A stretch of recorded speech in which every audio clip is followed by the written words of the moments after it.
Professor যেখান থেকে বেরিয়ে আসছে এর স্বভাব কালে খুব উগ্র স্বভাব ছিল, সবার সঙ্গে খুব মিসবিহেভ করতো।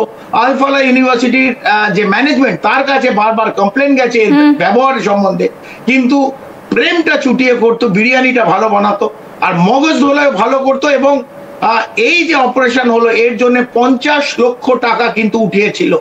এবং আমরা ইতিমধ্যে জেনেছি যে আলফালা ইউনিভার্সিটির যে কোড, আমরা একটা প্রোগ্রাম আজ তাক বাংলা গতকাল করেছি, যে দর্শক দেখেননি কালকে দেখবেন, সেই কোডের মাধ্যম দিয়ে তুরস্ক থেকে এবং দুবাই থেকে হিউজ অ্যামাউন্ট অফ টাকা কিন্তু এই টেরর ফান্ডিং হয়েছিল। আমি এটা টেরর ফান্ডিং বলছি কারণ তুরস্ক, বাংলাদেশ, দুবাই, এই বিভিন্ন জায়গা থেকে কিন্তু আলফালা ইউনিভার্সিটিতে টাকা ঢুকেছিল।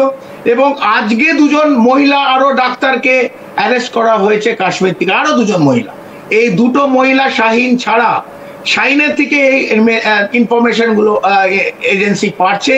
এই দুজন মহিলা বাংলাদেশি ডাক্তার, বাংলাদেশ থেকে ডাক্তারি পাশ করে, ভারতীয়, বাংলাদেশ থেকে ডাক্তারি পাশ করে ভারতে এসে প্র্যাকটিস করছে। তো আপনি এখানে বাংলাদেশের যোগ, তুরস্কর যোগ, অফকোর্স পাকিস্তান পুরো মডিউলটাই তৈরি করেছে এবং ভারতীয়রা ইউজ করে, ভারতীয় নাগরিকদের ইউজ করে, এটা নতুন একটা টেমপ্লেট, এই মডিউল ইউজ করে ভারতকে ভাঙছে। শাহিনের মতন যারা মেয়েরা, এদের সাদা চোখে দেখলে ডাক্তার মনে হবে, কিন্তু সত্যি সত্যি কি তারা ডাক্তার? এরকম কত শাহিন আমাদের আশেপাশে লুকিয়ে আছে। আমার মনে হয় যে ইন্টেলিজেন্স এজেন্সি যারা আছে আরো সক্রিয় হতে হবে।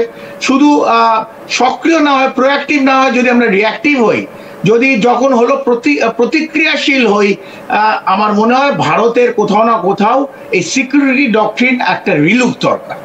কর্নেল চৌধুরী, আমি একদম শেষ আপনার কাছে একটা প্রশ্ন রাখবো, যে এই যে বাংলাদেশ এখন ভীষণ একটা সেন্সিটিভ জায়গা হয়ে দাঁড়িয়েছে, আমরা দেখেছি যে কিছুদিন আগেই হাফিজ সৈয়দের একজন ভীষণ কাছের কমান্ডার তিনি পরিষ্কার বলেছেন যে এবার বাংলাদেশের রুটটাকে ব্যবহার করে ভারতকে ধ্বংস করা হবে।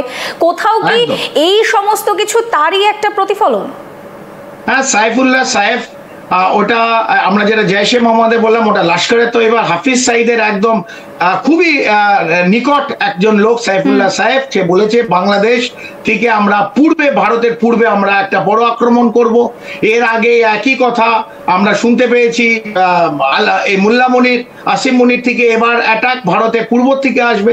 এই কথাগুলো খুব হালকাভাবে নিলে চলবে না। নিশ্চিতভাবে আমাদের যে উত্তর পূর্ব 7টা রাজ্য আছে, পশ্চিমবাংলা ইলেকশন আছে মার্চ এপ্রিল পরের বছরে, এই সমস্ত জিনিস নিয়ে আমাদের খুব সতর্ক থাকতে হবে, সাধারণ নাগরিককে সতর্ক থাকতে হবে।